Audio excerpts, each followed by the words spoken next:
మల్లె తొలకరి జల్లుల మేఘం మల్లె అలజడి హృదయం మాడిన కూచిపోడి రంగుల దిద్దిన బొమ్మకు మల్లె కవితలు వద్దిన పుస్తకమల్లె సంతోషంలో ముద్దుగా ఈ అమ్మాడి ఆరారు ఋతువుల అందం ఒకటిగా కలిపి వింతలు ఏడు పక్కకు జరిపే కొత్తగా పుంతలు తొక్కెను ఈ అరవిందం అమ్మమ్మో తాండవమాడే కృష్ణుడి నుండి వేణువ గానం తీయగ పండి రాధకు ప్రాణం ముప్పొంగే ఆనందం.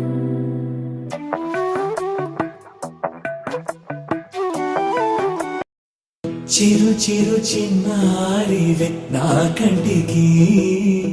ఎదిగిన ఎన్నేళ్ళకి ఎన్నటికి